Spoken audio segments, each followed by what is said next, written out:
Bonjour à tous, c'est le Dr Walid Mekdem et aujourd'hui on va parler de calcul biliaire, donc les cailloux au niveau de la vésicule biliaire. Quels sont les facteurs de risque qui peuvent amener justement à la production de ce genre de cailloux? Alors avant d'aller plus loin, petite devinette, est-ce que vous savez comment on appelle les crises douloureuses justement qui arrivent quand un caillou se bouche au niveau de la vésicule, en tout cas au niveau de sa sortie? En médecine, ça a un nom. Si vous l'avez, n'hésitez pas à la mettre en commentaire. En attendant, on commence avec les facteurs de risque de production de calcul biliaire. On va avoir l'excès de cholestérol. Donc le cholestérol en excès au niveau de la bile, surtout si on a déséquilibre du coup entre cholestérol et sel biliaire, peut amener à la fabrication justement de calculs. Donc ça, c'est une chose. Deuxième facteur de risque, on va avoir l'obésité. L'obésité va entraîner aussi un excès souvent de cholestérol, de production de cholestérol, qui peut l'amener, si on rejoint le facteur de risque numéro 1, à la production justement de calcul biliaire. 3, on va avoir l'alimentation. Si l'alimentation n'est pas assez riche en fibres, si elle est trop riche en graisse et en cholestérol, on peut amener aussi à un déséquilibre qui va amener à la production de calcul biliaire. Ensuite, on va avoir les jeûnes prolongés. Ça aussi, c'est important de savoir.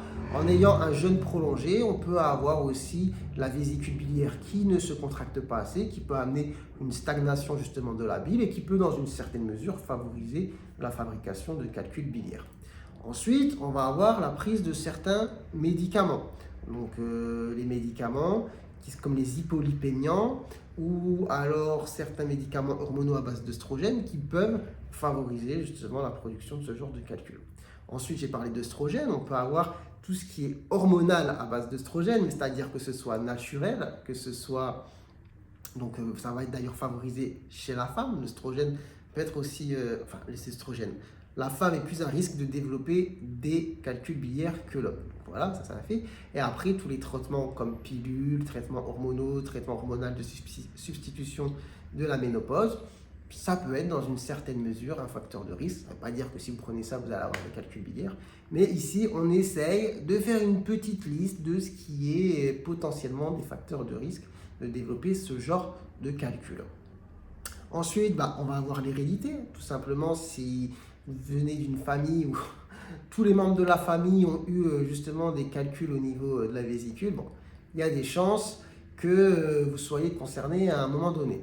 Pareil, ça ne veut pas dire à 100% sûr, mais forcément, d'un point de vue statistique, vous êtes plus à risque.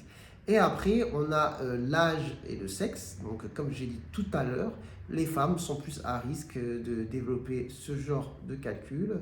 Voilà, tranche d'âge, je ne saurais pas vous dire la tranche d'âge. Mais en tout cas, le risque augmente avec l'âge. Mais en tout cas, voilà, les femmes sont plus à risque que les hommes. Peut-être justement du fait de la production d'œstrogène. Mais ça, je mets une petite parenthèse, un petit point d'interrogation. Je ne sais pas, je ne suis pas sûr. Enfin bref, je pense que c'est déjà pas mal. Peut-être que j'oublie des choses, mais c'est déjà une liste qui est assez bien remplie. Donc voilà, vous avez appris des choses. N'hésitez pas à liker la vidéo. J'espère que ça vous aura plu, que ça vous aura intéressé. Si vous avez des questions, n'hésitez pas à les mettre en commentaire. Ça me fera peut-être penser à faire d'autres vidéos sur le sujet ou des vidéos annexes. Et voilà, essayez de répondre à la petite devinette du début. Sur ce, moi je vous dis prenez soin de vous, prenez soin de votre santé. Et à très bientôt, je l'espère, pour de nouvelles vidéos. Allez, ciao, ciao.